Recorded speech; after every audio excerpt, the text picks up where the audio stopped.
This podcast is for a mature audience and may be viewed as inappropriate or insensitive to some. Listener discretion is advised. The intention is to share conversation of like and unlike-minded individuals as they try to be the best them they can be in a life full of challenges, searching for love, acceptance, and positivity. Call 669-241-1422 and share yourself or catch up with Sweet Baby J for an anonymous face-to-face interview. Feel free to call in with questions, stories, thoughts, or anything you would love to talk about and share. Nothing is off the table when talking sweet with Sweet Baby J at 669-241-1422. Ladies and gents and ladies, once again, you are here talking sweet with Sweet Baby J. As always, it's a no face, no case scenario. Today, I am blessed with the presence of two beautiful people that I just happened to bump into here. We're talking, they're talking. So I said, let's get the mic. How you guys doing? Pretty good. Pretty good? It's always a great day to be me. And you? Happy to be here. Happy to be here. What do you guys do for work? You want to go first? We do the same thing, so you could just say it. Yeah, we're both doctors. Oh, dope. I think everyone eventually in their life comes across a doctor in one way or another. For sure. And we just always happen to think that doctors have this, I don't know what, like a godlike complex, or like doctors are always the smartest ones on the block, or Not true. super stern. No? Not true. Not true at all. Well, for me.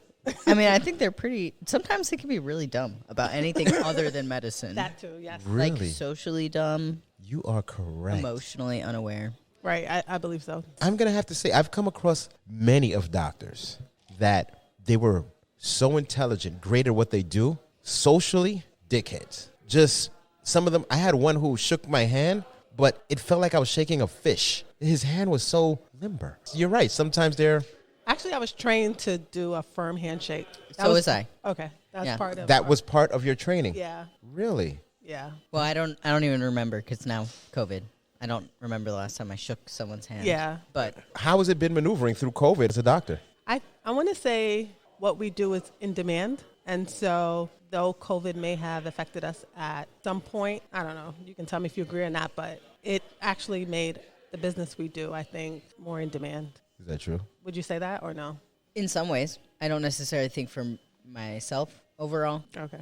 But our specialty as a whole, 100%. Myself, more just concerned, like, if I'm near a patient's face, am I going to get COVID? But I feel like in the past 6 months since vaccination, basically it's been 6 months, I got my first vaccination in December. I feel like my threshold for COVID has gone down, even though literally last month, I put a 3-year-old on ECMO, which is the backup to the ventilator. When? Did he have COVID or? Oh, yeah. The only history he had was he was overweight and he had COVID. Did he make it? Unlikely. Wow. COVID has taken a lot of people out, and working in a health profession, we are literally like ground zero for these things. How is being a doctor in your personal lives, though? What personal life? Right. What made you want to be a doctor? My dad. Is your dad a doctor? He is. I see a lot of that, of parents being a doctor and then the child is a doctor. And did you feel pressured? Oh, my dad tried to tell me not to do it. My dad, so there's now all these laws about going to work with your parent. But when I was a kid, I would go to the hospital with my dad. I would watch him do invasive things to patients. Really? And I thought it was really cool. I thought it was the coolest ever. And I thought my Nice. dad was so cool because he was saving people, even though you don't really feel like you're saving people in the moment. But I saw that and I was like, I'm going to do that. Nice. What about for you? I think for me, well, number one, full disclosure, I am a Nigerian. So as many people know, Nigerian parents are very strict. And so they tell you what to do. You don't tell them what you want to do. And so my parents forced me to become a doctor. And how did you feel about that? Literally forced me. They told me that I would have to leave their home if I did not become a doctor. And so I felt, here we are. So listen, so it's crazy, right? So we got two. I'm so sorry. Well, thank you. We have two different ways of becoming a doctor here. One person wanted to because they saw their dad doing it, and you were like, yo, I'm going to get your ass whooped if you don't be a doctor. Yeah, pretty much. How was that for you in even being told this is what you're going to do? Like, no, I want to be a fire I want to be a poet. I want to be a poet. Yeah. Do you want to be a poet? No, but there's Did you want to be a poet? There's this funny SNL skit about Nigerian parents, and it just came out actually. And if you see it, you'll understand. Okay. It's really true like that? Yeah, the son wanted to be a poet, and the parents were like, basically, be a it's doctor. Funny. Yes. Yeah. It's funny. But pretty much that's how it happened. I think growing up, I think it wasn't as hard for me to do what my parents asked because I've done this all my life. Everything they asked me to do, I had to do. So I didn't end up liking medicine until I did it. So the journey, when you started the journey, you were not, it wasn't, you didn't have that deep down passion in you. I did not actually wanted to become a pharmacist. Oh. Yeah. So if you would have become a pharmacist, would you been disowned? No. Also a really decent. Yeah, it's great. Yeah. No, I wouldn't have. But my eldest brother was already a pharmacist at the time. So my parents checked that off their list. Oh. What else was on their list? Yeah. What do you So think? it's the three most important fields in the Nigerian household is engineer, doctor, and pharmacist or lawyer. I was going to say lawyer had to be in there. They're pharmacist and lawyer is kind of on the same scale. Well, as for my parents, I'm not going to say this is all Nigerian parents, but definitely those are the top. Why didn't you become an engineer? I'm not that smart. What? You think engineers have to be smarter than doctors? Yes. So this is the Different thing. way. Yeah. Totally different way. Yeah. Here you are saying you're not that smart. You're a doctor. She's also a big liar. I think medicine is easy if you commit yourself to it. And that's probably how a lot of other professions think about their profession. Professionals think about their profession. I think that coming into medicine, I didn't know anything, right? So I had to work hard to learn about it. That's pretty much what I did. So you had to work hard. We cannot deny that. Taking tests, you're saying you weren't the smartest. Did you ever cheat on any tests? In high school, Come on, man. You ain't going to hit me with that. I swear, I cheated a lot in high school. in high school, I definitely. Spanish. You We cheated in Spanish. we would separate who was going to be responsible for the cultural things, that was me, versus my Spanish-speaking friend who spoke Spanish at home from the more grammatical, and he would do the grammatical. And we would sit next to each other, and we both did quite well. Yeah. So what about a medical school? Is that something common? Because all these doctors can't all be brainiacs, or they can be. But does cheating take place while in school, in medical school? I'm sure it has to. Yeah. I mean, yeah, I'm sure it has to. Buying tests and all that kind of stuff. The only time that I could say that I knew of somebody who cheated in med school, it was on a short quiz that was actually taken from home, and it was done with another person, and they were expelled from medical school for a 10 to 20 question quiz. They were expelled. Expelled. Even though you can cheat, it ain't worth it. Not worth it. Yeah, And definitely. then it's not like you can cheat on your boards, so you're only cheating yourself. Exactly. Exactly. Have you guys taken your boards yet? So there's multiple boards that we take, unfortunately. Wow. Yeah, in medical school, we take, 4, if you want to count CS. Yeah, so they're, with every year of medical school, you have to take, it's called the United States Licensing. What is it? I don't even remember. United States Medical Licensing Exam, Exactly. USMLE. Did you pass it? She can't even say it. Is this the engineering test? Like, what the fuck? It's a distant memory. So that's the problem. We have too many boards. Uh-huh. And so now we're at the point in our lives that we're taking specialty boards. Oh, and so okay. that's coming up. Mine is actually next month. Well, 2 months from now. Oh, Yeah. Hope you're studying. Yeah. So Yeah. when you guys are preparing for your boards, do you detach from loved ones or relationships, or do you guys have kids? How is that journey of preparing for these life-changing exams? So I only have kids that have fur. Okay. They are allowed in the room, and humans are not. And I pretty much separate myself anywhere from 1 to 3 months leading up to it. It would be less if that was all I was doing, but if you're studying after work and on weekends, then that amount of time on top of studying in general. You're married? I am married. And how is that, telling your spouse, stay the hell away for 3 months? I would imagine you guys are still getting physical because you need to wind down. I mean, I'm going to leave that to your imagination. No, I'm just really lucky. Honestly, she'll cook for me. She'll be supportive. She just expects that the time I do give her is quality, even if it's little. But she knows that there is an end sometime. oh, okay. Which doesn't feel soon. Yeah. How long have you been married? 4.5 years. Congrats. 7-year itch is coming up. Oh, thank you. Something to look forward to. And what about you? Well, I have been fortunate to have a now spouse, before boyfriend. We've been married for 3 years, but I've been with him since high school. And so, so he's been in the process with me from high school to now, and he's still going through the process. But he's definitely been very supportive. And he's okay with leaving me alone. I probably annoy him more than he annoys me. So, I've been very fortunate. I just can't believe you've been with the same person since high school. The only one. Yep. Gosh, only damn. one. I'm still shocked that I'm going on 12, 13 years of marriage. Like, you've been since high school. Yeah, it felt like marriage, but no. Oh, shit. Gosh, damn. Woo. So You are married, though. I'm married now, but I've only been married for 3 years. So yeah, that it's doesn't- still pretty fresh. Yeah. Wow. But yes. Medical school, being a doctor.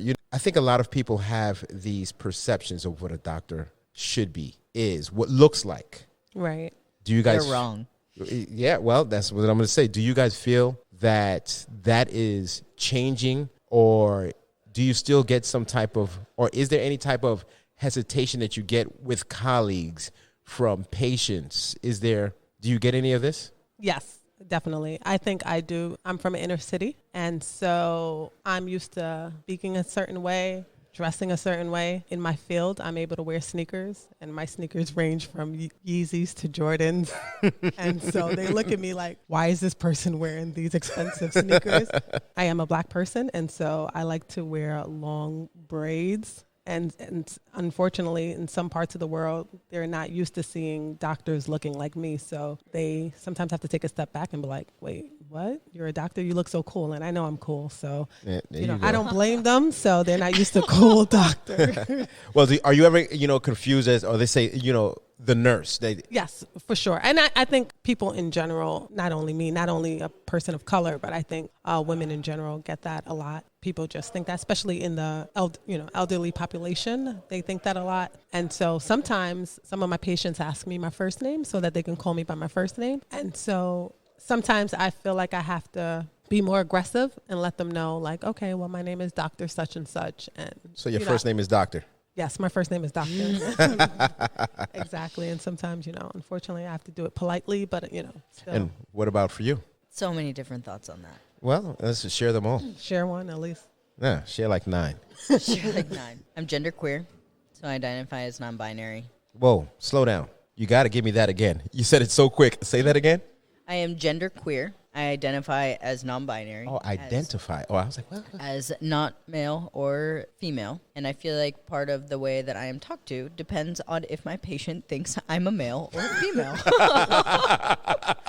Truly, the stereotypes that go along as being treated as a young white male doctor versus a young white female doctor are totally different experiences depending upon what they think you are. So, wow. So you actually feel it from two different sides. And how does that, when you get treated one way for someone that thinks you're a white male and someone that thinks you're a white female, is the approach different, whether it be from colleagues or patients? Usually colleagues think I'm female, just based on their interactions with me, but I'm sorry, I forgot the question.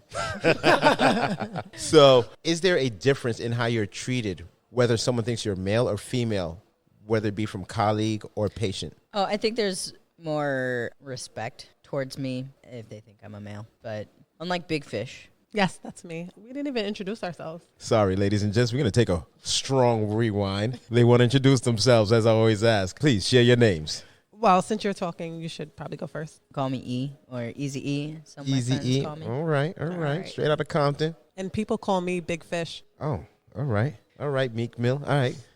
I ain't mad at you. So unlike my colleague, Big Fish over here, I'm actually totally cool with people calling me by my first name, but that's mostly because I'm obsessed with my first name, and I think it's the coolest first name that anyone could have. That's interesting because I think part of calling doctors by their first name shows a level of humbleness, especially in training. Everyone called me by my first name, and that's definitely okay. But for myself, I think that patients should see the boundary, and not everyone agrees, but I do, especially for a Black female. I definitely think that it's important to me for patients to address myself as that, and also colleagues to address me as that, because I've worked at hospitals where people, and it's so crazy to me, healthcare workers have told me that they don't see a lot of black doctors. And I'm like, well, where Here I I'm from, and especially where I'm from in the inner city, I've seen a lot of black doctors. Oh, yeah. And so it's just like surreal to me that people say that. And I'd be like, what? It also depends on what specialty. Specialty matters. Okay. And that too, probably. And that's maybe the specialty I'm in. Maybe they don't see it as much. And that's true. That's true. So maybe that's what it is. I will agree with you. There is a time and place 100% for that boundary. There are people that I'll introduce myself to by doctor and then be like, but you can call me Easy E. Right. You call me Big Fish. Yeah, let me tell you something. If I walk in and I'm like, the doctor's like, yeah, but you could call me Easy E. I'm like, what up? Yo, so I personally feel that when a doctor says you can call me by my first name, it takes some off of the edge. Okay. It does. But at the same time, I've also had physicians that I've worked with who said, oh, you can call me Tom. Call me Tom. I've seen these same doctors really go knee deep in someone like that they've told to call them by their name. And then they're like, it's Dr. So-and-so. And when I've seen that happen, I'm like, all right, so that shit is never going to happen with me. Because there is no way that you're going to embarrass me like that, especially in a public setting. Right. And I personally, when I interact throughout all my years of working in the medical field, I speak with every physician as the same way as I speak to the nurse, because I speak to everyone with respect. Right. And I demand the same in return. Yes, I know. I must say I do like healthcare systems or hospitals that do incorporate that everyone's called by their first name. I mean, yes, that's nice. But unfortunately, the people who are, and I could be wrong, but I think the people who are more comfortable with that are not in the minority group. I agree with you. I am going to agree. I was watching, it was a news clip. Black female doctor was talking to whatever politician, and he refused to call her Dr. So-and-so. He refused. She requested it. My name is Dr. So-and-so. I would like to be called Dr. So-and-so. And he refused. And I think he was actually terminated from his position. Why is it that there is this stigma or whatever to address a female, much less a black female or a queer female or binary? Forgive me. Because queer person. Right. Please tell me your pronouns. Yeah, I need the pronouns. Sorry, my pronouns are they, them. So instead of saying that belongs to her, that belongs to them. Instead of saying she went to the store, it would be they went to the store. Okay, so that was a lot to swallow. We're going to have to come back to that. Because forgive me for being... You are not the first or the last. Yeah. I'm pretty unaware. Relaxed. Yeah, I'm very unaware. And we have to touch that. But, this gentleman did not want to address this female. And that is something, I'm pretty sure that is the same thing as you just said. It's not the first or the last. Right. So you have to stand firm on, I want to be called so-and-so. Right. And whatever it is. Yeah, and I'm big on, if you don't respect me and you blatantly disrespect me, please don't be mad when I start getting disrespectful, because respect is a two-way street. Yeah, unfortunately, we can't be disrespectful in our field. No, but you can walk away to a certain degrry. Yes, we can tell. You can report our colleagues, that we don't feel comfortable with this person and take it up the ladder. I have not got to that point yet. I have seen all types of slurs being addressed to doctors of color, and I thankfully have not got there yet. I'm pretty sure it may happen in my lifetime, and so you just have to know the way you want to approach it. So when you see that happening to others, because it hasn't happened to you yet, what does that make you feel?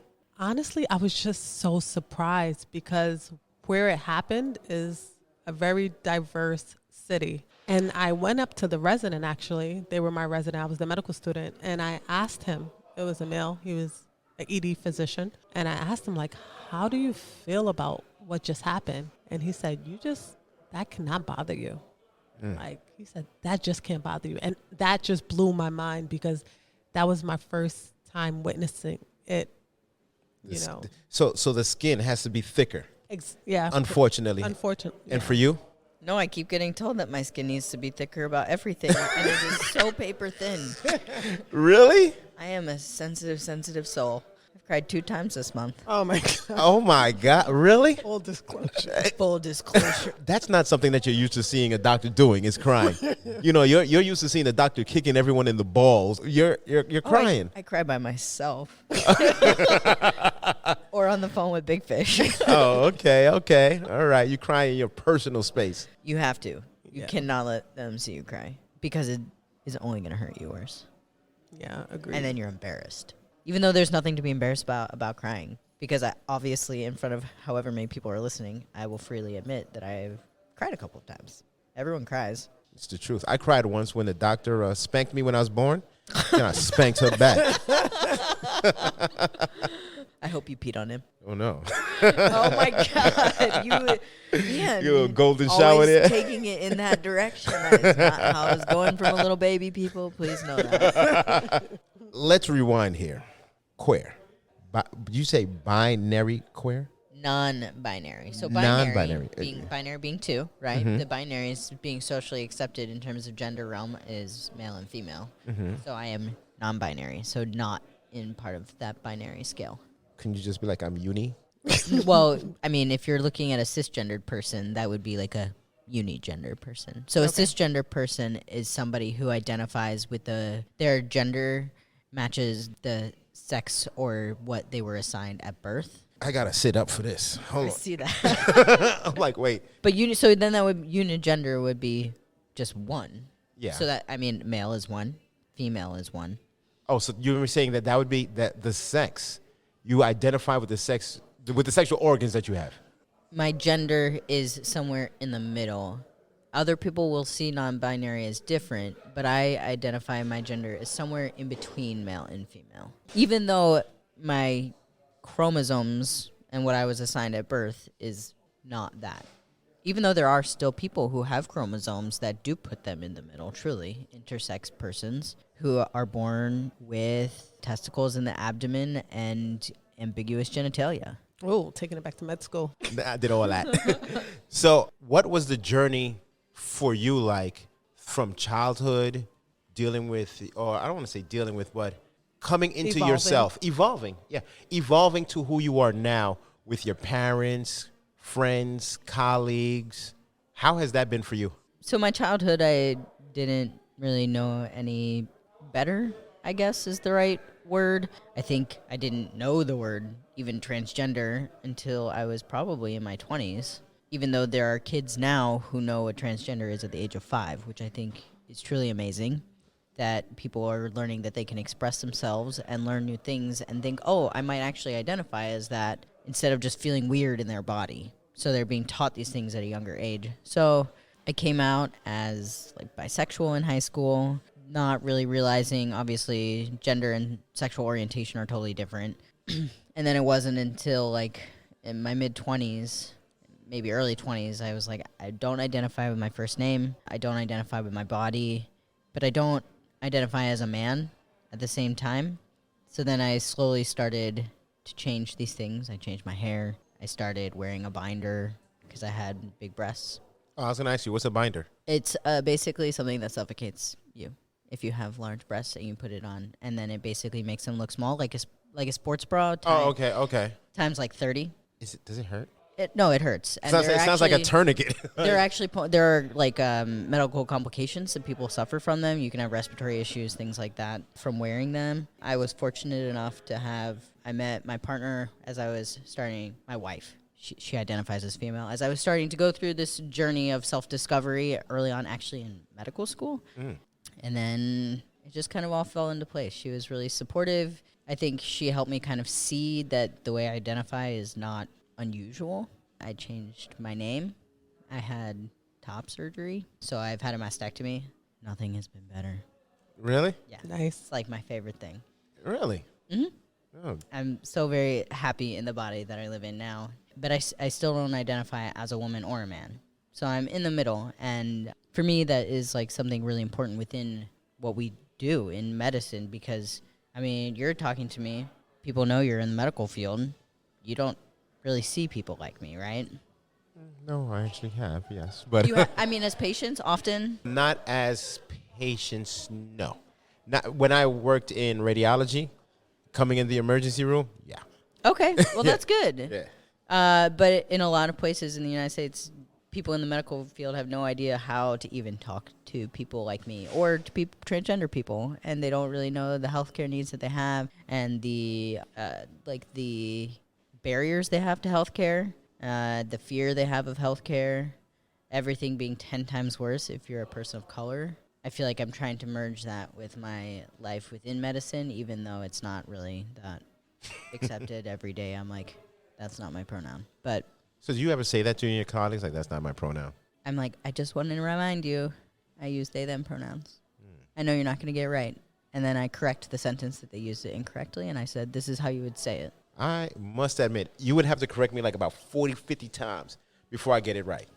I have one attending who I don't really even try anymore because he says he in one sentence to me and she in the next sentence to me in the same paragraph without me even responding. And I tried to explain, and I mean, this is a cool. It's like there's something about him that is just really unique and interesting that for some reason it doesn't upset me that he does that. Also, you're selective. Well, I mean, exactly. So you must have read my mind. It's like I want him to get it, but I literally can tell that I like. He's trying, or no? No, he's not trying. But I can also tell that his personal growth within the field of medicine isn't trying. I've watched him use an ultrasound, and he cannot use an ultrasound at all. Literally. Is this an older person? Yeah, it's an older okay. one. Yeah, how did I know that? No, it has to be. Yeah. Because the time of ultrasound has been around at least for enough time that like at least 10 years above me knows how to use one. Yes, definitely. So he is old, and when we are looking at imaging on ultrasound to do like a nerve block or something like that, he's only looking at the patient and not at the screen. That's when so you're not funny. supposed to look at the patient, you're supposed to look at the screen. Oh, that's hilarious. Do you find yourself being selective with people on who you will allow to talk out of term? Or do you even allow that at all? Or I feel like allow is so relative. Patients can call me whatever they want because they're not going to spend enough time with me to know me. And frankly, having the conversation every single day with multiple patients is not worth it. Yeah. It's like the colleagues that I work with on a regular basis, more often, I'm a little more pushy, but you can only push people so much. That's the truth. And while I prefer that they call me by the way that I want to be addressed, I try not to take it personally. Yeah. But the colleagues that I notice go out of their way to get it right, it makes me feel really seen, and it makes me feel grateful and appreciative, and I let them know that that's how I feel. Dope. Gotta say that's dope. Seems that there's a lot of understanding, a lot of, as you said, seeing for both of you. That you want to be seen for who you are, respected for who you are. And I think just for all of us, it's come with many challenges over the years. For sure. Agreed. I think, I don't know if I can speak for both of us, but I think that's why I'm like, I don't think anyone's going to look at me and see a doctor. Because I don't fit the meld of old white dude. Right. And You look pretty damn cool. But Thank you. No, I'm wearing mustaches today. No, for sure. Especially like I'm always in sweatpants and a hoodie if I can be. And so, yes, my husband and I look very young and city-like. And You are very young. well, that is true too. And so I definitely know for sure that that is not the first thing that comes to mind when people look at me. It's funny, we're coming from two different walks of life. Your father was a physician, my parents were teachers, and we still share a common emotion, or I don't know what to say, a common... Friggin' struggle. Yeah, pretty much. The struggle to be seen and respected. Yeah. Wow. See that? I didn't even think we was going to go there. I know, we're getting deep. The liquor. I Tito did it. didn't know if people knew there was Tito's. Right. Yeah. That's what this was all the time? Yeah. I thought I was drinking pineapple juice. Pineapples. You know what pineapples are good for, right? Yes. I do know. Well, yes. The Well, okay. Kardashians taught me that. Okay, wait. Actually. I'm embarrassed to say this. Okay, wait. So I want to see what the two of you feel pineapples are good for. Well, according to the Kardashians. No, go ahead, okay. Easy E, you go No, first. no. You start. I want to know. No, according to, I used to watch the Kardashians a lot. Mm-hmm. And according to them, they said that it makes my private part smells better. And taste. That's what I heard. It tastes. Smell and taste, yes. That's what I was told by the Kardashians. Can I say their name, Kardashians? Sure, yeah, they ain't. They said it on live TV already. Yeah, like the world knows. Do you feel that's true? Medically, from a medical I've perspective. been drinking pineapple juice since high school. I've been told otherwise. Oh, man. That's why they call me Big Fish. Ah, damn. Just joking. That's not why. I hope it's Escovitch fish. That's the, this is the best snap I ever had. Oh my God. So for you? No, that's what I mean. That's what I heard. I don't know. I don't know if that's know. real. They say lots of Were there different any things. studies done on it? I don't know. Yeah, were there? You guys, don't know. You I guys didn't read look up at on it. stuff. The studies that I read are way more boring than that. Than that. I know. I should look it up today. You guys do a lot of studying on research, and I've heard so many doctors just drop, well, the research, do you guys really, or do you like before you're going to talk about something, you just Google it and be like, yeah. So the research on, or do you guys really know this stuff from memory? There are some trials that I could quote. I will be honest and say very few that I can quote the trial, but I can easily pull up academic documents, read the first 5 of them, and if they all say the general consensus is XYZ in medical terms that I understand, and especially if depending upon the type of study, if it's basically an analysis of multiple other studies, that's always an extra bonus. Yeah. So yeah, but I try not to say the research, like especially if you think about regarding the COVID vaccine, all these people are saying XYZ blah blah blah, and I was like, all right, all I read was what Pfizer published on their thing, and it's like, why read other research? Pfizer is going to be the only one that's going to report on the Pfizer vaccine. So it was not that long. It was interesting. But it's like, why are people saying, I heard this weird side effect, that weird side effect, and I can be like, okay, the one thing that I read that was put out by this company says no. Granted, that's a little, I understand that's like more, but it's like, where is that research coming from? Because it's also new. Yeah. But I also think that we do get a lot of newsletters. We subscribe to a lot of magazines in our specialty and journals and articles. So it's not uncommon for But a you don't read physician all to- that stuff. Come So, on. so you read what you're interested in. And so, for example, I've done a lot of research in, you read what you're interested in. And if someone tries to, and I've published articles on certain things that I'm interested in. So if someone tries to, And she said she was dumb. Shut up. no, that's part of the front. But if someone tries to Don't worry. We all know she's a liar. It's fine. have a conversation with something I'm fully vetted to speak about, yes, You'll drop that knowledge, Yeah. especially if challenged. exactly. But the better thing is, now in this day and age, you can look up those things. Yeah. And you can be like, here, I'm going to send you a couple of articles that actually say this. Right. And in training, a lot of our supervisors do this all the time. They'll always send, oh, I read a really good article here. And then so it may come up in a later conversation about that same subject or whatever. And you could be like, oh, yeah, actually, I did read an article on that. So it's not uncommon to bring up. You guys both, Studies. neither one of you, both of you say you don't look like the mold. You don't fit the mold of a doctor. And because of that, do you find yourselves be challenged often to see how much you've read, how much you know?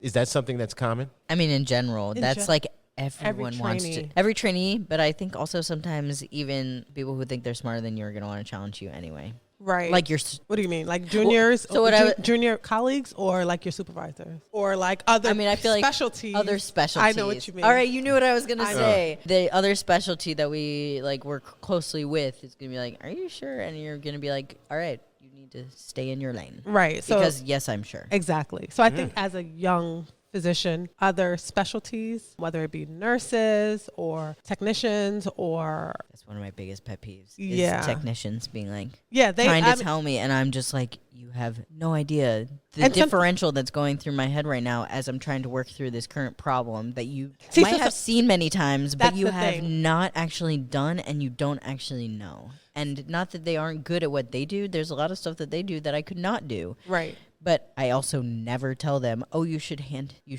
be giving somebody this, that, or the other, because I have Right. no idea. I have no idea. Yeah. So I think that happens a lot, especially Well, one thing that I have seen is that a lot of physicians, though they have the brain smarts, that hand-eye coordination is not always there. And as we see, not everyone is the perfect package. You can be book smart, not have hand-eye coordination. You can be book smart, have hand-eye coordination, and socially awkward. I never want to go to a surgeon who does not have hand-eye coordination. right.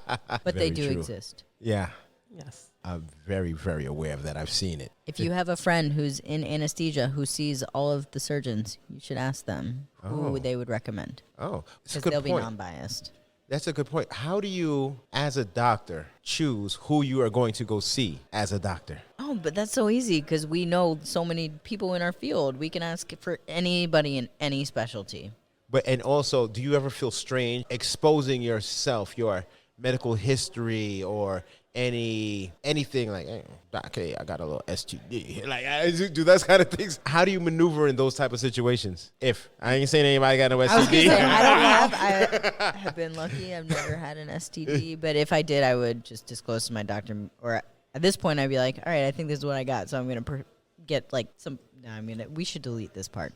Well, would you do that to someone you work with, and that say if you work with that person and you're disclosing stuff like No, that? if I worked with them, I would not disclose. If I would go somewhere outside of where I work. Exactly. Yeah, exactly. So that's why For something like that. But it's like if I had to have just a regular checkup. a regular checkup, or like if I had to have like my appendix out, or if I had cancer. If I had cancer and there was somebody who was really well known in the place I work, hands down, I would just be going to the best option. And okay, you have cancer. You can't be shy about that. You need to be seeing the best. exactly. And the person that you trust. So, I mean, I feel lucky. I think the number one thing, if I ended up in an emergency room and I want to be like, I'm a doctor and these are all the things you should order for me. They're not going to like that. They're They're going to think that but I would feel like I would want to be controlling over my care, because I would also be like, all right, I have private insurance, so I don't want to pay for my urine pregnancy test. Like, That's funny. So I don't even, as I said, I'm on a journey, and I don't even know how to ask this question. But children, for you, is it something on the table? How would you maneuver through such things if that's something that you wanted? oh, me specifically, yeah, no. I don't want kids, so it's not really been an issue. But if it's something I wanted, at one point we've talked about like fostering LGBT kids who've been kicked out of their homes. But I really only want to be around the kids I'm related to. I love them. I love them all. I feel But outside of that, I'm not really. I'm good. I'm fine. I like the ones with fur. Eventually, I want the ones with fur that don't shed. Oh, damn. And do you have any children? I do not have any children. Let's see what's in the future. I don't want any at this, point of time. But Man, listen, a good night of drinking can change all of that. It happens. I feel like I recently actually talked to someone who was like, "Yeah, that was a tequila baby," and I was like, "Oh, okay." oh wow.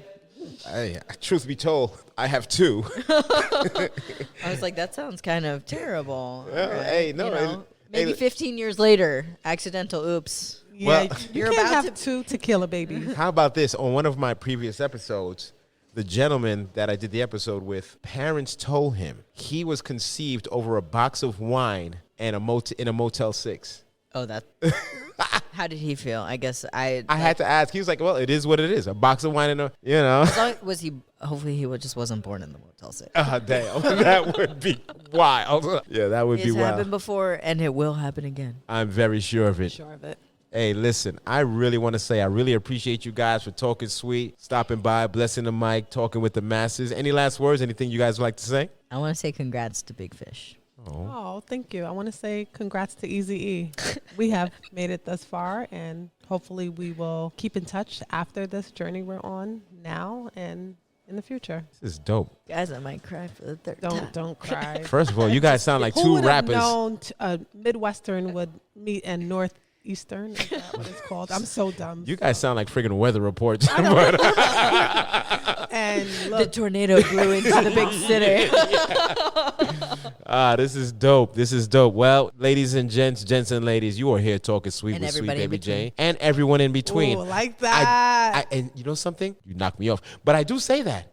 And when I was at work, I would walk into a room and say, good morning, ladies and gents, and everyone in between. It was just something that I did. But I think also in me saying that, I think it also offended some people. And I never want to offend people. That's generally not who I am. But at the same time, I like to make everyone feel when I enter into a room, I want to show everyone that, look, I love you all. Mm-hmm. And for you all to love me would be nice. It's not always the reality. And to you that don't, I personally don't give a shit. But the more love, the better. I think that if the world was operating like that, we'd all be in a better place where we all felt respected. We all felt seen. And hey, that's why we here talking sweet. Thank you for having us. I appreciate it, JJ. JJ, you better And stop we're it. out. Big fish in the house. There you go. That's about it.